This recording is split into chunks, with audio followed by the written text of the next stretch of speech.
지난주까지 우리가 성종 때까지 했죠. 그래서 성종하면 조선의 9대 임금인데요. 조선의 전체 왕이 27명이에요. 그러니까 성종이 9대니까 한 3분의 1 정도 지났죠. 그래서 이 3분의 1 정도 지났기 때문에 이제 성종 이후에 이제 연산군이 등장할 거예요. 근데 이 연산군 시절에 주요한 사건이 있는데 바로 사화라는 게 일어납니다. 근데 이 사화에 대해서 이해하기 위해서 조선 정치사를 좀 이해할 필요가 있어요. 그래서 오늘은 조선 정치사 신박한 정리라고 해서 정치사에 대해서 간략하게 10분 안에 여러분에게 설명을 드리도록 하겠습니다. 조선의 정치사를 이해하기 위해서는 세 가지 단어를 알아야 돼요. 훈척이에요. 훈척 알아야 하고 사림, 그 다음에 외척. 이 세 단어를 알아야만이 조선 정치사를 이해할 수 있어요. 자, 그럼 이 훈척이란 건 뭐냐 하면은 훈이라는 거는 공훈을 말해요. 그러니까 나라에 공훈을 세운 걸 말하는 거죠. 척이라는 건 뭐냐 하면은 소위 인척이라고 해서 결혼 관계에 있는 사람들을 얘기해요. 그런데 이 공훈은 언제 세웠냐 하면은 조선이라는 게 개국을 하죠. 그럼 개국을 하게 되면은 개국 공신이 있잖아요. 그 공신이 바로 공훈 세력이에요. 근데 이성계 이후에 태종이 다시 왕자의 난을 일으켜가지고 정권을 장악하죠. 그럼 이때 태종에게 또 이 공을 세운 사람들이 있겠죠. 그러니까 개국 세력 이후에 태종의 왕자의 난에 또 공훈 세력이 또 등장하죠. 그래서 이 공훈 세력이 있으니까 세종 때에 오면은 이 공훈 세력을 갖다 견제하기 위한 세력을 만들어요. 그 견제하기 위한 세력을 만들기 위해서 세종이 뭘 키우냐 하면은 바로 집현전을 키워서 젊은 학자들을 키워가지고 자기의 세력으로 만들죠. 그리고 그래서 이 집현전 세력과 공훈 세력이 서로 견제하도록 만들어서 정치를 하는 것이죠. 그런데 세조대에 이뤄가지고 세조가 단종을 내쫓고 자기가 왕이 되죠. 그 과정에서 말이죠. 개요정난이라는 걸 일으키죠.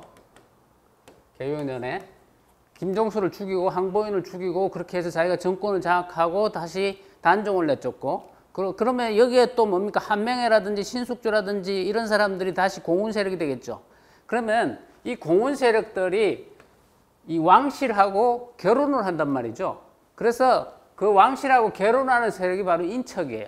그걸 합해가지고 훈척이라고 하는 거죠. 이 훈척 세력과 집현전이 학자들이 서로 대립하는 관계가 되고 이 대립하는 관계에서 집현전 학자들을 몰아서 죽이는 것이 사육신 사건이에요. 그렇게 해가지고 공훈 세력이 정권을 완전히 장악하게 되죠. 그러한 세력은 다시 성종 때까지 넘어가게 됩니다. 그러니까 이 성종이 왕위에 25년을 있었는데 이러한 공훈 세력 때문에 자기가 자기 정치를 제대로 펼칠 수가 없단 말이죠.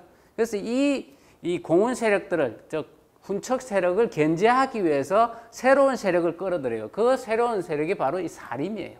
자, 사림이라는 것은 사라는 건 선비사자고 림이라는 건 수풀림자죠. 말하자면 선비의 무리를 일컫는 거예요. 그래서 흔히 사림을 다른 말로는 사류다 이렇게 이야기합니다. 자, 이 사림은 어떤 사람이냐 하면은 조선에는 이렇게 나라에 공을 세워가지고 그 사람들이 정권을 장악하고 그 사람들이 조정에 진출해가지고 관리가 됐죠. 그리고 그 자식들이 다시 관리가 되죠. 그래서 그러한 세력이 있는가 하면은 이 사림은 이 고려시대 말기에 말망할 당시에 정몽주 같은 사람들이 죽죠. 그리고 길제 같은 사람들은 두 왕조를 섬길 수 없다 그래가지고 제하에 파묻혀가지고 그냥 학문을 하죠. 그리고 그 길제 같은 사람들에게 학문을 배워가지고 계속해서 그 학문의 전통을 이어왔던 선비들, 그 사람들이 바로 사림이에요. 그러니까 조선시대의 제하 세력이다 이렇게 보면 돼요. 그렇죠? 우리 현대사에도 보면, 한국 현대사에 보면은, 그렇죠. 과거에 보면은 박정희 군부 정권이 있다가 이 제하 세력들이 민주화 투쟁을 해가지고 결국은 지금 현재 민주주의가 되는 거죠. 이런 것처럼 사림 세력이 당시에는 제하 세력이란 말이죠. 그러니까 이러한 제하 세력들을 성종이 끌어들여요. 그렇게 해가지고 이 훈척 세력하고 대립을 시키죠. 그렇게 함으로 해가지고 어떻게 되겠어요? 자기의 왕권을 유지하고 훈척 세력들이 자기 왕권을 위협하는 것을 막아주는 그런 역할을 한단 말이죠. 이렇게 해가지고 성종 시대가 끝나게 되면은 사림 세력들이 상당히 많이 관리로 진출하게 돼요. 그 사림 세력의 대표적인 인물이 누구냐 하면은 바로 김종직이라는 인물이에요. 자, 이 김종직이라는 인물인데, 이 김종직이라는 인물 밑으로 그 제자들이 막 있어요. 김일손이라든지 뭐 이런 여러 제자들, 김경필이라든지 이런 제자들이 있어서 그 제자들이 과거를 보고 들어와 가지고 드디어 관료가 되고 그래서 하나의 세력을 형성하게 되는 거예요. 그리고 이 사람들의 특징은 학문을 중시하고 왕의 어떤 왕도 정치를 굉장히 추구하고 왕이 하지 말아야 될 거에 대해서 굉장히 간언하고 그래서 왕한테 굉장히 간섭을 많이 하고 왕에게 언론 기능을 하는 이런 역할을 하죠. 그래서 자 그렇게 해서 드디어 이제 연산군의 시대가 시작이 됐는데 이 연산군이 이제 왕위에 오르고 나면은 이 살인 세력들을 연산군 별로 좋아하지 않았어요. 자기들이 자꾸 간섭하고 이러니까. 그리고 그러한 연산군의 뜻하고 그 다음에는 이 훈척 세력하고 좀 맞아떨어진 거예요. 그래가지고 이 훈척 세력들이 살인을 몰아내기 위해서 하나의 모략을 꾸미게 되고 그래서 이 살인들이 큰 변을 당하게 되는 거죠. 그걸 사화라고 해요.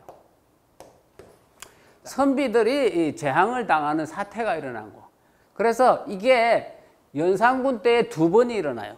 하나는 무오사화고 그 다음에 갑자사화고 두 번의 사화를 통해 가지고 엄청나게 많은 이 선비들이 싸그리 죽는 거죠. 그렇게 함으로 해가지고 다시 훈척 세력들이 장악하게 되는데 이 연산군이 또 내쫓기게 되죠. 내쫓기게 되면서 중종이 왕이 오르게 되고 그때 조광조라는 인물이 등장해 가지고 이 살인 세력을 또다시 키워요. 그러니까 뭡니까? 훈척 세력들이 또 가만 안 있겠죠. 그러니까는 그 훈척 세력들이 또 살인들을 갖다가 공격하게 되는 거죠.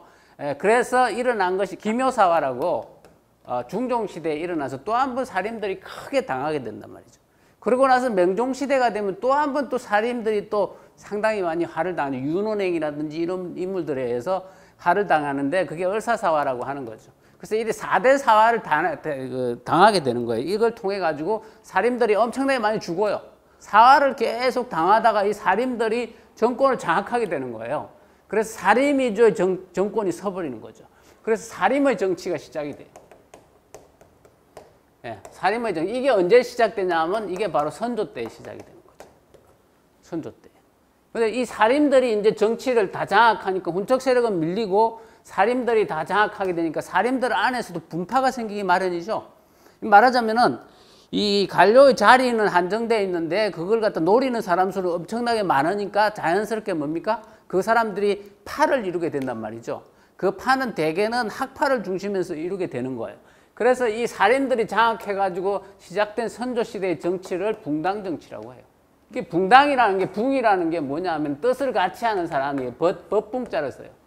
그러니까 뜻을 같이 하는 사람들의 당이라는 거죠. 그래서 이게 붕당이 이 붕당이 소위 살인이 되면서 붕당 정치가 시작되고 왕은 이 붕당을 운용해 가지고 정치를 하는 거예요. 살인이 이제 나눠지게 되니까 이게 처음에는 동서로 이렇게 동인과 서인으로 나눠지다가 선조 시대는 동인들이 다 장악하게 되니까 서인들이 힘이 없단 말이에요. 그러니까 이 동인이 또 남하고 북으로 이렇게 나눠져요. 남하고 북으로. 그 다음에 강해군 때까지는 이제 남하고 북 중에 북인들이 장악하는데 인조 반정이 일어난단 말이에요. 그 인조 반정이 일어나가지고 서인들이 장악한단 말이에요. 그래서 서인들이 결국은 강해지니까 서인들이 또 나눠져요. 그래가지고 노론, 소론 이렇게 나눠지는 거예요. 그래 이러한 정치가 붕당들에서 팽팽하게 이렇게 대립되는 정치가 언제까지 계속되냐면 정조 때까지 계속되는 거예요. 그래서 선조 때부터 정조 때까지는 살인들의 정치예요. 그래서 붕당에 의한 살인의 정치가 그때까지 계속되고 그야말로 자기들끼리는 극과 극으로 대립하면서 하나의 어떤 정치를 이뤄나가죠. 그러니까 이 당들은 정치꾼들이니까 엄청나게 싸워요. 대립하고. 그 당쟁이라고 하는데 이 당쟁이 아주 극심하고 대립이 심할수록 사실은 왕은 힘이 세지죠. 왕이 편을 한쪽으로 들면은 뭡니까? 그쪽 당이 이겨버리고 또 이쪽 편을 들면 이쪽 당이 이기니까 왕이 붕당을 자기 마음대로 운영해 갈 수가 있는 거죠. 그래서 이 붕당 시절에는 왕권이 어떤 측면에서는 없는 것 같지만 한편으로는 굉장히 강하다. 그게 제일 강하던 시절이 뭐냐 하면은 숙종, 영조, 정조 시절이라는 얘기예요. 그래서 그 당시에 굉장히 이 붕당이 가속화되고 붕당끼리 싸움이 심해지면서 엄청나게 조선이 발전하게 되는 거죠. 그러니까 되게 우리는 정치인들은 막 싸운다고 막 뭐라 그러잖아요. 근데 정치인들은 근본적으로 싸우기 위해서 있는 존재예요. 그래서 이 사람들이 싸우지 않고 저 타협해가지고 자기들 이익만 추구하게 되면 나라가 망하는 거죠. 그래서 철저하게 싸우고 그래서 상대방이 조금만 잘못이라도 놓치지 않고 공격하고 이런 상황이 돼야지 왕의 힘이 세지는 거죠. 그 현대에 와서도 마찬가지죠. 현대에 와서도 정당끼리 굉장히 팽팽하게 대립하고 조금만 실수해도 국민이 이쪽 편으로 가버리고 이런 상황이 될 때에 민주주의가 제대로 되는 거와 똑같은 거예요. 근본적으로 이게 정치라는 건 시끄러운 거예요. 정치가 굉장히 조용하고 침묵을 유지하면 그 나라는 망하는 거죠. 그 독재 정치 때 그런 거죠. 박정희 시대라든지 전두환 시대라든지 이런 데는 굉장히 조용하잖아요. 그 권력자가 마음대로 해도 아무 말도 못하고 이게 바로 독재 권력의 시대죠. 그런데 조선시대도 바로 그런 독재 권력의 시대가 온단 말이죠. 이 붕당들이 망하고 어떤 시대가 왔냐 말하자면 훈척 사리 다음에 외척들 말하자면 임금의 외가나 또는 임금의 처가에서 권력을 장악해버리는 거예요. 그리고 그걸 독점해버리죠. 그러니까 뭡니까 팽팽한 대립은 사라지고 견제도 사라지고 한쪽으로 독재만 있다 보니까 뭡니까 조선이 굉장히 부패해지고 부정부패가 만연하게 되고 그래서 매간매직을 하게 되고 매간매직을 하면 어떻게 돼요?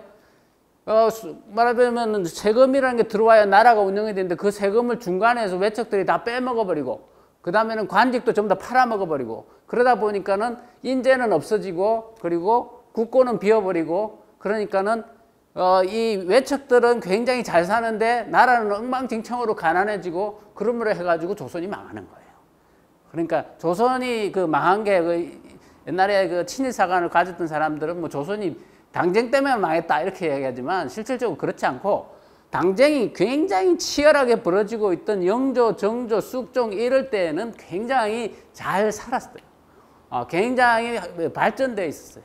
그러다가 외척이 독재를 하면서 망하는 거예요. 그렇기 때문에 조선이 망한 원인은 외척 독재 때문에 망하는 거지 당쟁 때문에 망한 것이 아니다. 그래서 조선의 정치사는 이렇게 세 개의 단어를 훈척, 살인, 외척 이 세 단어만 이해하면 조선의 정치사는 쉽게 이해할 수 있다.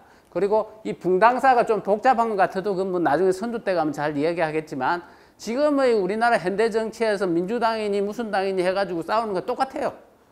그 당 이름만 쪼개서 변경될 뿐이지 크게 다를 바가 없단 말이죠. 그런 어떤 과정에서 조선의 정치사 500년은 간단하게 이해될 수 있다. 그래서 오늘은 조선의 정치사에 대해서 여러분에게 간단하게 설명했습니다.